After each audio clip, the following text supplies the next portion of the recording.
এতক্ষণ তো পাপিয়ার গায়ে হলুদের পর্ব চলছিল, কিন্তু এতক্ষণ পরে আসল গায়ে হলুদের পর্ব হবে।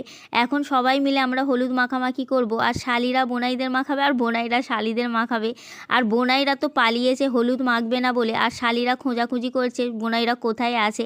তো আমার বর না ওই পিছন দিকটায় কত দূরে দাঁড়িয়ে আছে, কারণ ও সাদা জামা পরে আছে, নষ্ট হয়ে যাবে বলে না ও হলুদ মাখতে চাইছে না। আর এদিকে শালিরা যুক্তি করছে যে কিভাবে বোনাইদের না হলুদ মাখাবে। আর আমাদের এখানে না জিজুদের বোনাই বলে, তোমাদের হয়তো বুঝতে অসুবিধা হবে, তো সেই জন্য বলে দিলাম। আর এদিকে দেখো সুমাইয়ার হাতে কিন্তু অনেকটা হলুদ আছে, আর আমার বর ভয়ে আসতেই চাইছে না। এখন তো শুধু হলুদ মাখামাখি করে, আগেকার দিনে কি হতো বলো তো, আমি দেখেছি, অনেক ছোট ছিলাম কিন্তু তবুও মনে আছে আগেকার দিনে কাদা নিয়ে শালি বোনাইরা মাখামাখি করতো, হাঁড়ির কালি নিয়ে এমনকি রং কিনে আনতো, সেই রঙগুলো না সবাই বালতি বালতি সবাইয়ের গায়ে ঢেলে দিত। এই রকম একটা ক্রেজ ছিল।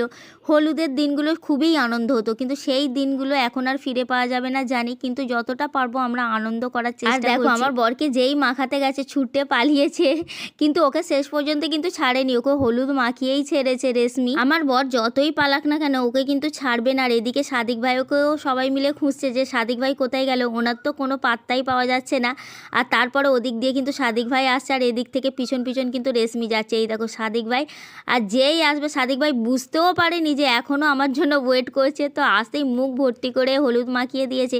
ভাগ্যিস একটা হলুদ টি শার্ট পরেছিল, তো ওই জন্য না রঙটা খুব একটা খারাপ হয়নি। আর ওদিকে দেখো আমার বয় এখনও পালিয়ে পালিয়ে বেড়াচ্ছে, আর সবাই মিলে হলুদ মাখামাখি করব।